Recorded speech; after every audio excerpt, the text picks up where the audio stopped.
Hello दोस्तों, क्या चल रहा है? सब बढ़िया चल रहा है कि नहीं? आप खुश हैं कि नहीं?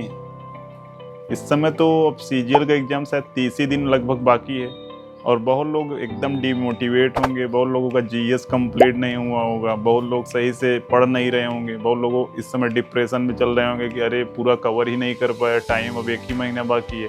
तो उन सभी का डाउट मैं क्लियर करूँगा और आपको एक कॉन्फिडेंस भी फील होगा और आपको एक रियलिटी भी फील होगी कि आप हैं कहाँ, सच्चाई क्या है और कंपटीशन है कितना। इन सब चीज़ों को थोड़ा सा हम डिटेल में समझेंगे।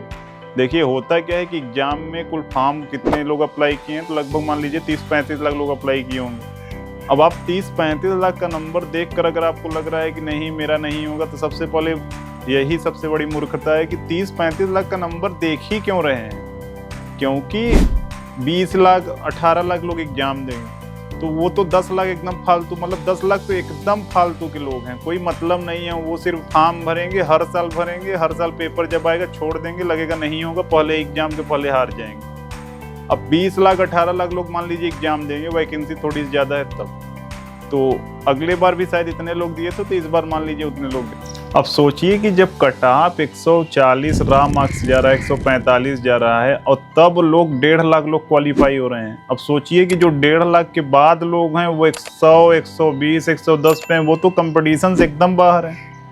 यानी अगर 140 पर भी जो बंदा कर रहा है स्कोर, उसका नाम लिस्ट में टीयर 1 में आ जा रहा है, तो आप वहां भी समझिए कि जब 200 में 140 पर भी सिलेक्शन हो रहा है तो कंपटीशन जो 20 लाख है वो भी फालतू का है। क्योंकि वहां भी वो सच्चाई है नहीं। 20 लाख लोग एग्जाम सिर्फ ये है कि भरे हैं, जाकर देकर चले आ रहे हैं। अब उसमें रियल कंपटीशन जो प्री नहीं निकाल रहा है बंदा, वो उसको आप कंपटीटर समझ रहे हैं। वो कंपटीटर है ही नहीं, एकदम नहीं है। आप उसको सोच रहे हैं एकदम फालतू का, आप अपना मोटिवेशन को लो कर रहे हैं कि 20 लाख लोग एग्जाम दिए, मेरा कैसे होगा। अगर आप इस समय 130, 140 स्कोर कर रहे हैं तो आप एग्जाम के एकदम करीब हैं। आपका एग्जाम प्री निकलने का मैक्सिमम चांस है।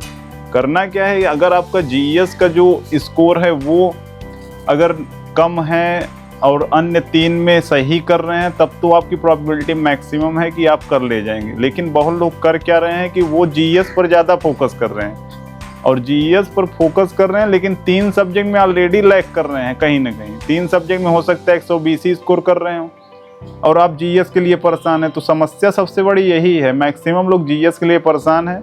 तो ये चीज़ें अगर आप करेंगे तब भी आपका एग्जाम नहीं होगा। क्योंकि अभी टाइम ये है कि जो कम चीज़ें हैं जिसमें स्कोर बढ़ सकता है उस पर ध्यान दीजिए, न कि इस चीज़ पर ध्यान दे रहे हैं कि जीएस पढ़ लूँगा। क्योंकि जीएस जितना है पूरा तीनों चीज़ को मिलाएंगे तो उससे कहीं ज़्यादा जीएस है और उतना पढ़ने के बाद भी आप बहुत ज़्यादा 20-25 नंबर 50 में कर पाएंगे, तो उसकी प्रोबेबिलिटी बहुत कम है। हाँ, इम्पॉर्टेंट टॉपिक है वो तो आपको देखना है। जैसे मान लीजिए ज्योग्राफी है, उसमें रिवर आएगा ही आएगा, पर्वत पठार आएंगे। कुछ वीडियो मैंने इस चैनल पर भी डाला, अगर उसको आप क्लियर कर लेते हैं, सही से देख लेते हैं, तो आपका एक भी चीज़ बचेगा नहीं। तो करना क्या है, कोई मैं प्रमोशन नहीं कर रहा हूँ, अब बीच में आ गया बात तो मैं बोल रहा हूँ उसकी। तो ये चीज़ आप जीएस को लेकर अभी परेशान मत होइए। 3 सब्जेक्ट में आप जहाँ जहाँ कमी हो रही है, मॉक टेस्ट एक डेली दीजिए और देखिए कि कमियाँ हो कहाँ रही हैं, कहाँ किस वजह से मैं नंबर कम कर रहा हूँ। सिली मिस्टेक है या अनअटेम्प्टेड होने का रीजन टाइम कम पड़ रहा है कि मुझे आ ही नहीं रहा था। अगर नहीं आ रहा है तो आप वो टॉपिक को रिवाइज करिए। जब आप इस प्रकार से करेंगे तो नंबर बढ़ेगा। और 3 चीज़ों पर फोकस कीजिए, इंग्लिश, मैथ और रीजनिंग।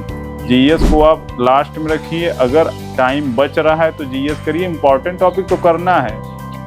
जैसे हर सब्जेक्ट में 2, 4, 5 टॉपिक ऐसे हैं जिससे क्वेश्चन आएगा। जैसे बायो मान लीजिए, सेल आएगा, बीमारी से क्वेश्चन आएगा ही आएगा, समझ रहे हैं। तो उस हिसाब से अब हर सब्जेक्ट में 2-4 टॉपिक एकदम मोस्ट है कि आएगा। जैसे केमिस्ट्री में आप पीरियोडिक कर लीजिए, पूरा केमिस्ट्री करने की क्या ज़रूरत है, टाइम नहीं है। वही सब उस हिसाब से करेंगे तो आपका स्कोर बूस्ट होगा और आप अच्छा कर भी पाएंगे।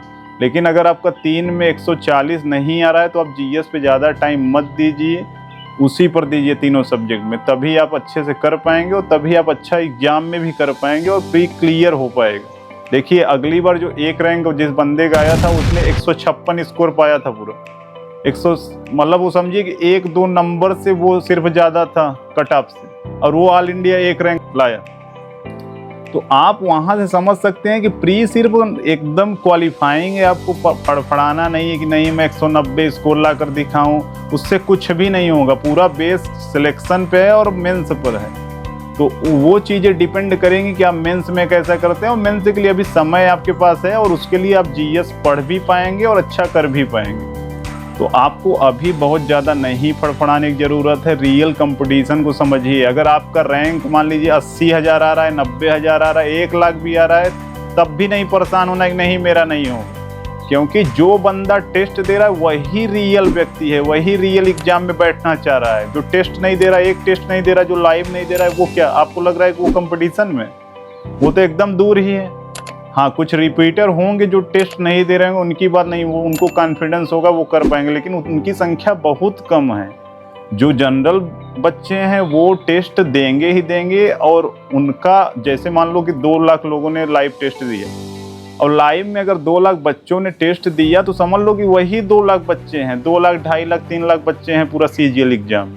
20 लाख वो नाम मात्र के हैं जो एग्जाम जाकर दे रहे हैं, वो 70 पे, कोई 80 पे, कोई 90 पे, वो क्या एग्जाम के कंपटीशन में थोड़ी हैं, वो तो एकदम पहले से ही बाहर है। तो कॉन्फिडेंस बना कर रखिए और एक एक दिन आप प्रेजेंट में जीने का प्रयास करिए। 30 दिन बाद क्या होगा पता नहीं, हो सकता है कल आप रहें ही ना, तो उन चीज़ों को नहीं सोचना है। 30 दिन बाद क्या होगा, नहीं, प्रेजेंट में जीने का प्रयास करिए और प्रेजेंट में चीज़ों को टारगेट लिखिए सुबह, यानी एक दिन पहले टारगेट लिखिए, पूरा दिन उस पर अचीव करने में लगाइए, और तभी आपका 30 दिन अच्छे से बीतेगा। अगर आप ओवर थिंक करेंगे, मेरा जीएस नहीं कवर है, मेरा मैथ नहीं कवर है, तो आपका पूरा का पूरा समय इसी में चला जाएगा, आप अच्छा स्कोर कर ही नहीं पाएंगे। अभी अब पिछली बार भी आप यही आपको लग रहा होगा एग्जाम से पहले कि अरे कुछ मैंने पढ़ा ही नहीं है, इस बार भी लग रहा है 1 साल का गैप होने के बावजूद।